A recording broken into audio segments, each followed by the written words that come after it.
Yo, what's up my dudes? You already know, back at it again with another video. Again, we're on the hatch. We are gonna seriously dive into this thing and figure out what that noise is. You guys know from the last few videos we've been having issues trying to find the noise with this motor. And what we're gonna do is, it sounds like it's only coming from cylinder 1, so we're gonna, along with the fact that the cams are zeroed out and they look like they need to be degreed, I have my degree kit, so we're gonna pull this thing apart. We're gonna get the cams degreed, or check the degree of the cams, make sure they are on time where they should be. So I'm gonna get this thing apart. I'll show you guys how to set up the cam degree. I do have another video on it, installing the cams into the Pro 2s into my CRX, and I went over, I think a little bit on how to do it, but I'll go over it again in this quickly but to the point and show you guys how I degree camshafts. Okay, so these ATI dampers, they're great for performance. They're a bitch to get on and off. So I have no room to pull the damper off. I'm gonna have to pull the motor to get the damper off. It sucks. It is what it is though. We have to pull the damper off to get the degree kit on. And also it doesn't have, usually there's a spacer between the pulley and the crank gear to guide the belt and keep the belt on the pulley so it doesn't walk off. I want to put that in there as well. Mine has it, all the OEM ones have it. So we're gonna have to pull the motor to get that pulley off. But I'm just looking over stuff, you know, turning it over, making sure it doesn't rub and touch and stuff. And I was just turning it over and I was looking at the cams. And I noticed right on the tip of the cam where the highest lift is, there's a slight like mark, like unnormal from the rest of the camshaft lobe. So I'm like, man, what is that? So I look underneath where the cam goes, I mean on this cap right here, bro. And I doubt you're gonna be able to see it, but the camshaft, the vtec lobe, is actually rubbing and touching this cap, like wearing away. You can see it more with this cylinder. Right in that middle, it's gouging this flat plate. I have never, ever seen that happen. And my cams are almost the same size, except his exhaust camshaft is 0.6 millimeter bigger than mine on the VTEC lobe. I have never seen it come in contact with the cam cap cover or cam cap plate. Now this head is not an OEM head. This is a Pro Top line CNC or casting or whatever head. It's not an OEM PR3 or GSR or anything head. It's its own casting, but it's for VTEC engines. And that's just crazy. That's baffling me, yo. Like, how can you do R&D? I mean, obviously, I think this head is a lot of years old, so that may be it, but these camshafts are touching that plate. That's crazy. It's crazy. I found the noise. I don't want to say I'm certain, because if I'm wrong, then I'll be pretty annoyed. But I think I have found the noise. What I'm going to do is I'm going to pull the camshafts. Again, I'm going to pull the camshafts, set everything aside, cover it up, and look at these plates and see how badly they're marked up. What we're gonna have to do, which I think will be okay, we're gonna Dremel that out just enough to clear the camshafts. Over time, it will self-clearance, and honestly, that's probably what was in that VTEC solenoid screen. Now that I'm thinking about it, is all the material from the camshaft wearing that away. Thank God that it caught that, you know? We don't want that floating around in the engine. So man, that's crazy. I did not expect that. And I'll turn it over real quick. And you can see on the top of the camshaft, you can see it right there, that little line of worn away material right there. Now that's not gonna cause anything for performance. I don't think those camshafts are chilled steel, I think. So they're pretty strong. They're more brittle than they are prone to wearing away. But that's crazy. That is nuts. If you've ever seen this, comment below, because I've never ever seen this. So as far as that goes, I'm gonna pull the camshafts. I'm gonna get a look at these plates, and this video will continue after that with us pulling the motor, getting the damper off. We can get the engine on the engine stand, we can get it degreed, and we can get this thing back in the motor. I mean, get this motor back in the car. Damn, dude, that's crazy. Also, real quick, finally bought one after years of wanting it, but a valve adjustment tool. This is a screwdriver in basically a socket, and it allows you to adjust the valves way easier. I've been wanting one of these for so long, and as many Hondas as I've worked on, I've needed it. I did the valve adjustment on this without this, and it was difficult. So I'm glad I got this. I'm gonna go back through and redo the valve adjustment after we're done here. But bro, that's crazy. That is nuts. So I'm gonna go ahead and get these camshafts out, and we'll catch back up and see the damage. All right, I got the camshafts out. Check this out. You see that? The cam is marking away. Look how deep these are, bro. These two are like super deep, but it's wearing away on the rocker. Now you can see that there's oil feed holes there because the oil transfers through this plate and sprays down onto the camshaft. What we're gonna do, hopefully without fucking anything up, is we're gonna have to Dremel away some of this material here. Now it is probably self-clearance itself quite a bit, obviously, as you can see. And I think this material that's been worn away is what was in the vtec solenoid screen. But we're definitely gonna have to Dremel this out, clearance some of it some more, so that it doesn't touch. Obviously, it's clearance itself quite a bit, but we're definitely gonna take some out of there. And looking from the top of this, we do have enough room. I just don't want to Dremel too far into the oil passageway, so we'll have to take care of this, Dremel some space out, especially. I don't know why this one's so much. So these two are just so fucking worn away. Like, it's so crazy. That's crazy. So we're gonna pull the motor, then we can get the crank pulley off, we can get the degree set up, get the motor on the engine stand, degree the motor.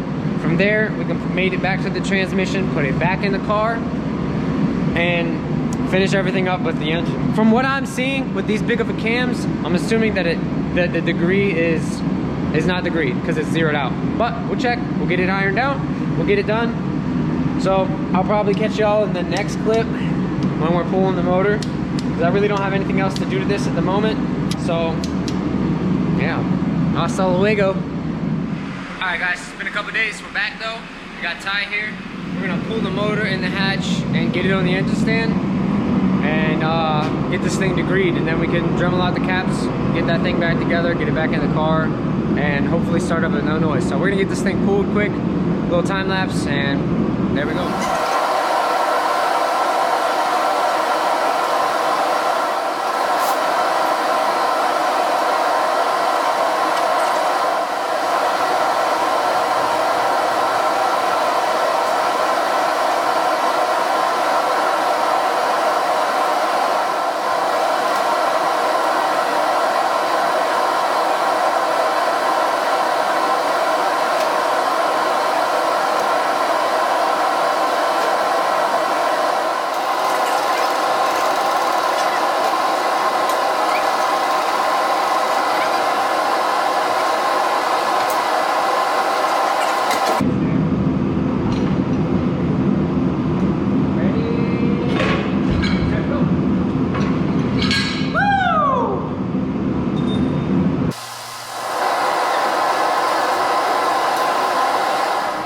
Damn, guys, she's out.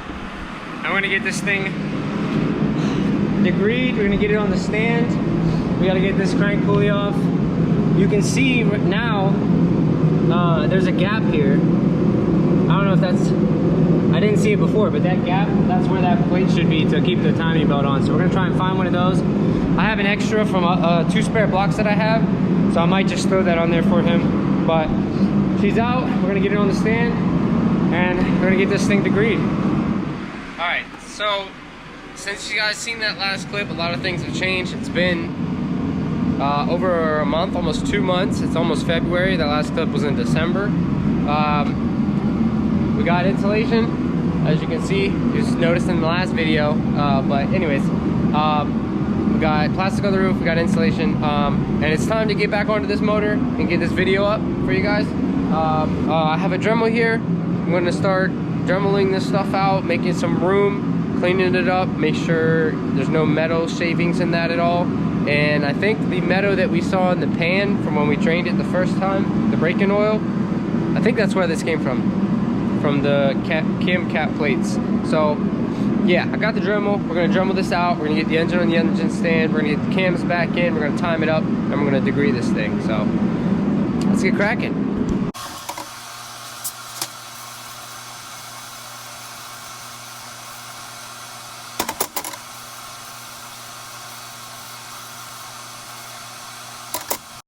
Well, I was gonna use the Dremel, but it doesn't work correctly, and I can't change the bit. So I'll probably just use my angle grinder with the sandpaper bit thing on it, and I'll just try to make it look as even as possible because, yeah, it's all I got. I gotta be careful not to hit the holes. I definitely don't want to do that.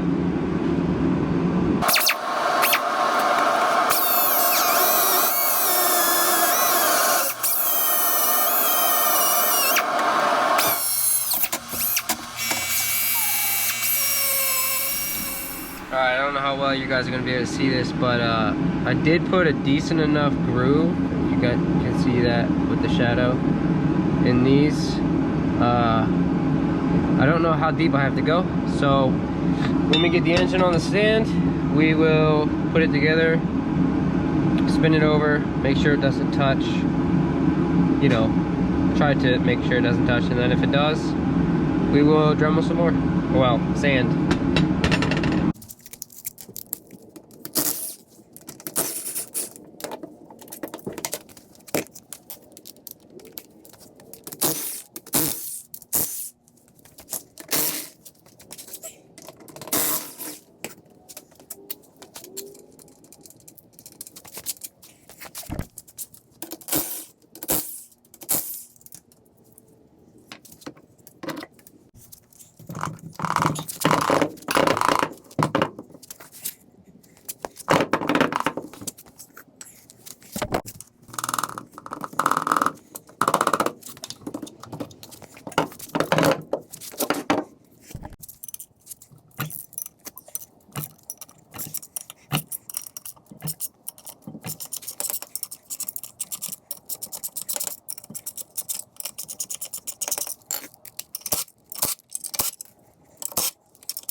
All right, we got the clutch off, and all we gotta do is get the engine on the stand. I'm gonna bolt up the piece, and then probably tomorrow, or when I can get someone to help me put it on the stand and start degreeing it. We also have to make sure these plates fit and clear, so we'll do that first. All right, guys, my friend Liz came over, and she helped me put the engine on the stand. So we're ready to check to see if these caps clear and see if the cams clear the caps. I started the Rex earlier today, and I didn't have much fuel in it. It's basically just seafoam, but I'll throw in a little clip of that.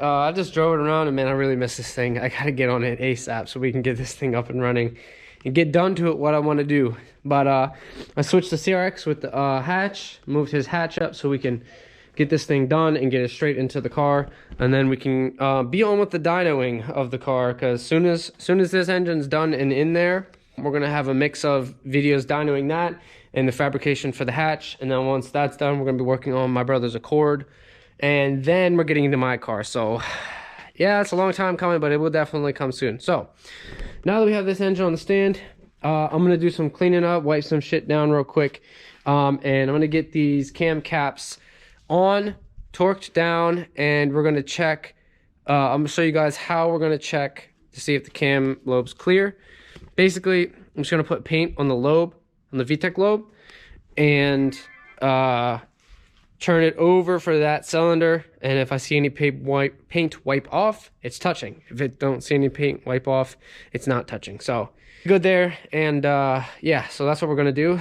Let me get this thing together, and then we'll move ahead with the paint marker method. I don't know if you guys remember the jingling, like loose jangling, like something is bouncing around and loose noise that we heard. I found another one of our noises, bro. All right, so you know how we looked at this before, and there's no washer here. And because there's no washer here, the crank gear can move back and forth. This is one of the jingling noises that we heard that sounded like something was loose. It's this gear. I'm gonna have to make sure the Woodruff key is okay and it's not banged up. But this is absolutely one of the reasons why we heard some noise. We still had noise up here from the head, from the cam caps, but we also had this, and that's no good. So we, Ty did find one of those washers, so we're good there. We're gonna get this thing, when we do get the crank pulley off, we're gonna get that in. And we also got a lower timing cover so we can keep rocks away from the timing belt. This thing is gonna be ironed out. We're gonna get this thing way better for him, way better. All right, now I've got it on time. I was gonna do the paint thing, but I think I can see without paint a light gap. So what I'm gonna do is I'm gonna turn this over so the cam's all the way up at the top, and I'm gonna shine some light through and see if I can see it at the top there. Turn it over until, I think that's all the way up. Right there, and let's see if we can see any light. All right, if you look at the top, that middle lobe, you see that little light gap in there? That means we have clearance. I'm gonna go through and I'm gonna check all of them and write down which ones have clearance and which ones still touch. I believe they all should have clearance now, so I'm gonna run through them real quick, check them, and I'll let you guys know. Okay, ran through them all. They all look like they clear, except this one. And I believe it is putting just a slight scratch on the cam cap cover. So when we pull these off, we'll know. I am gonna mark these exhaust and intake though, because I know that this one fits for the exhaust and I know this one fits for the intake cam wise. Although they both are the same amount of lift. This cylinder head is not OEM casting, so I just don't want to take the chance. I'm gonna mark them, and then we can pull it apart and start getting the degreeing done. What we have to do is slide a locking pin into the VTEC solenoid so it locks cylinder 1, and we'll degree everything off of cylinder 1. Once that's degreed, the engine's ready to go back in the car basically. So maybe we can degree it and get it back in the car in this video, but if not, we'll degree it and then we'll get it back in the car another day. But I'm gonna get this thing apart. We'll look at the cam cap cover, see which ones are touching. I think it's just cylinder 4, the exhaust, a tiny little scratch, and then we can fix that. We can reassemble it with a locking pin from the degree kit and see where it goes from there. All right, we got the cam caps off. I did mark them intake. There's a little I there. It's hard to see, but it's right there. And exhaust with a little E right here. And you can see that there are no marks other than the ones that I made on the intake. And then on the exhaust, there are none except for cylinder 4. You see that shiny spot right there. So only thing I gotta do is sand more over. I guess I didn't sand wide enough. Take a little bit more away of this, clean this one off, and then we can go ahead and start degreeing. So I'm gonna do that quick, and we'll catch up whenever we're putting in the locking pins to degree this motor. All right, so this is my B series degree kit. This piece goes up on top and gets bolted down, and then the one dial indicator will go from this side, checking the exhaust valves. Then another dial indicator will go from this side, checking the intake valves. And then one dial indicator will go down through the bottom, through the top, check for TDC. Also, this kit comes with 2 locking pins and balls to lock the VTEC together. It also comes with a pointer, an extended thing for the TDC sensor, I believe. I mean, TDC dial indicator. And it also comes with 2 very light springs. If you're doing this with the engine off the, if you're doing this with the head off the engine, you can put in those springs so it's easier to turn. And you can check valve to valve clearance. I can't check valve to valve clearance with this right now because the engine's on the car. I mean, the head's on the engine. So what we're gonna do is we're gonna I'm gonna look up the specs for the center lines. We're gonna try and line up the center lines, and if we have any type of mechanical interference that we can't turn the engine, I'll have to either retard or advance which one of the camshafts to try and alleviate that. So I'm gonna go for the center lines first, and if we have clearance there, that's where they're going to be, because the center lines are to help the engine have the broadest power band, and it's where the cams are designed for. So if we can get the center line lined up, this engine will make good torque, the best torque it can, and the lower to, like, you know, all throughout the rev range. If we were to move it one way or the other, like the exhaust cam, if we were to have more overlap with the exhaust cam, then it's going to make more power high in the R's, but not so much down low, and then it's going to chop too. So what we need to do is just make sure that we have the center lines lined up. I'm going to look those up, but we're going to get the degree kit set up real quick, get the cam degree wheel on the engine, but I also have to get this crank pulley off. So I'm going to try and remove that real quick, and then we can get back into installing the kit. All right, there are 3 10-point on this ATI damper. They go in these 3 holes right here. Their thread pattern. I also got this Jags kit, a dampener cooler kit. This kit, I will give you the part number. It is 81395. Looks like it should work really well. The puller, I believe these ones will work. This thread pitch and pattern lines up perfectly with the ones that were in the ATI dampener. You know, so you don't see no gap, that means they line up perfectly, and it threads right into the dampener. So it's this 3/8 by 2. So this will work. I think this by 3 is just the length of it. So this 3/8 will work. So I'm gonna get the kit set up on here, get the bolt out of it, and I'll pull this dampener off. These are extremely tight, so hopefully it comes off easy.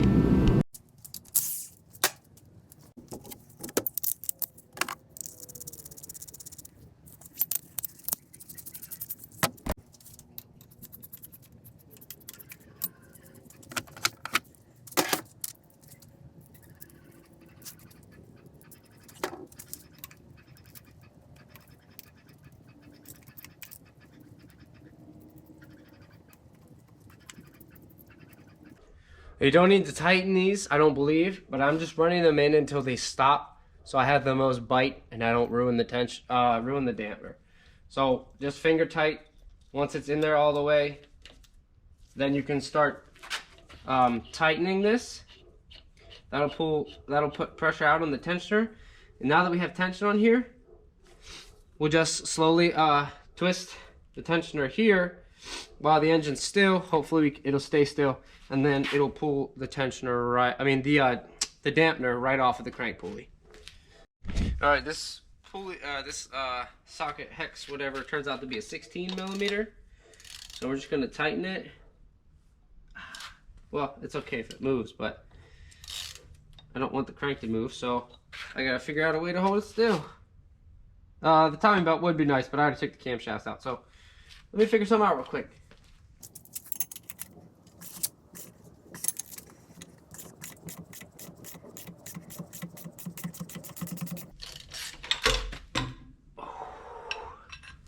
That was close. Cool, that's off. Sweet.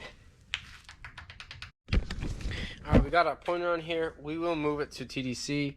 This washer goes in next. Like that.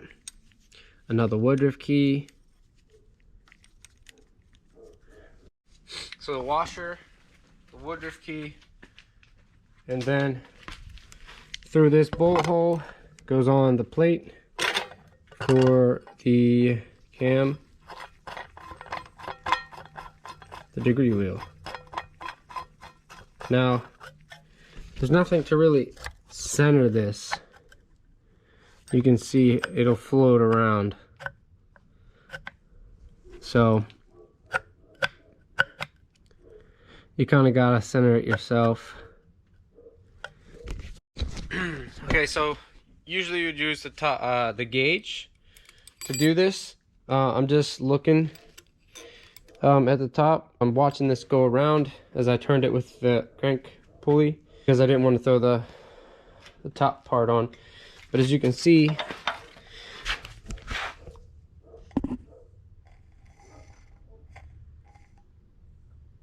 that's like TDC right there, which lines up exactly with the TDC mark on the crank gear. So the TDC mark on the crank gear is perfect. It aligns perfectly. Now we just have to set our marker here to the TDC mark, which is 0 right there. Just gonna bend it over. I don't know if you can see that, but TDC is right there. Yep, right there. So that's TDC. Now all we gotta do is I'm gonna slide the belt on, get the cam caps on, time it up to be zeroed out, and then we're gonna go about our business and try and get this thing timed. But wait, there's more.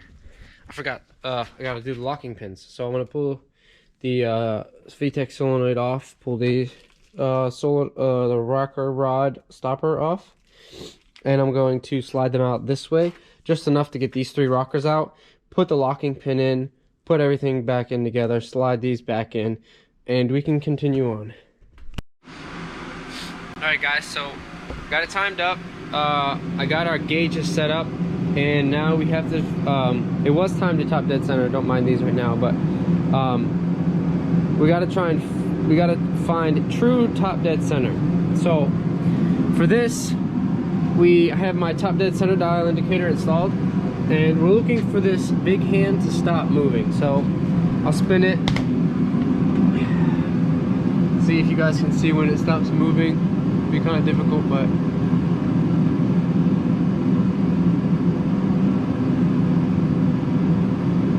right there, that's basically true top dead center. It's at its highest point, it's at its dwell time. So that's where we'll set our 0 for the TDC marker. Right there. Now this one we can take out once we're finished here.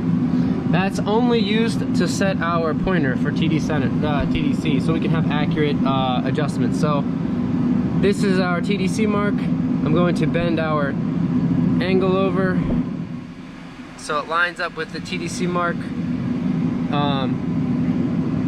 You probably have to make a few of these if you do this often, because you're going to end up bending it a lot. And what you need to make sure is that you don't bump this once you have it set, because depending on how thick or thin the wire is, it could move. So looking at this with both eyes, that's on TDC right there. If you guys can see that, TDC, boom. From here, we have to look up the specs for the cams and find when it should be opening and closing. I'm gonna get those real quick, and then we can start going through. I can take this one out now. Our VTEC is locked on cylinder 1, so I'm gonna have a peek down inside here and see if possibly I can see valves touching, if they do touch. We're gonna spin it over real quick. This is 0-0, and see if we have any interference. Okay, I'm gonna spin it over real quick, see if we have any valve clearance or valve to valve issues or valve to piston, and see what happens. So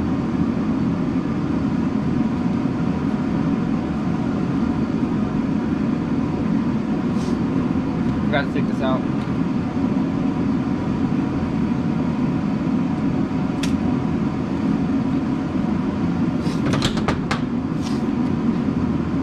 Alright, exhaust is opening.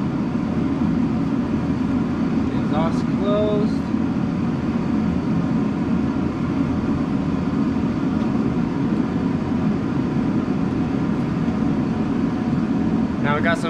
interference right there. The intake valves are almost all the way open, but we're getting stopped. We're getting stopped at 64 degrees before top dead center, or after top dead center. Yeah, it's stopping right there. So that means the intake valves are touching the piston. So 64 degrees after top dead center, we're having the intake valves touch the piston. So I'm gonna go backwards and see if the same thing happens in reverse. It should be maybe 20 or 40 degrees difference.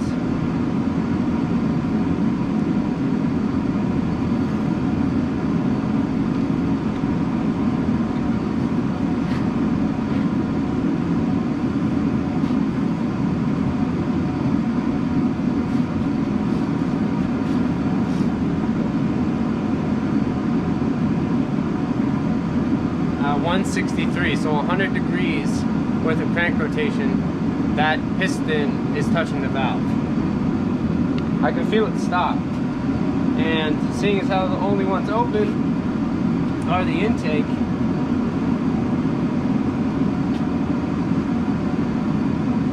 means they would have to be touching. And just for a little bit more peace of mind, I'm going to pull this intake manifold off and get a better look. Alright, I don't think we were touching. I think it was just because the cylinder's on the VTEC lobe and the intake cam shaft for whatever reason. I don't know, but it doesn't look like it's touching from inside the port, and I can't see it touching on the top. So I'm gonna find the specs for this and see where it wants opening and closing to be for the cams. Alright, so looking at the cam card, intake opens 32 degrees before top dead center. At 0, that's correct. So that's good. And intake closes 48 degrees after bottom dead center, and I'm right there too. We're at 50 thousandths lift. So the intake is on time. Now the exhaust, it opens at 50 thousandths lift, 53 degrees before bottom dead center. So let's check that. And 21 degrees after top dead center. I'll check that and we'll catch you back up.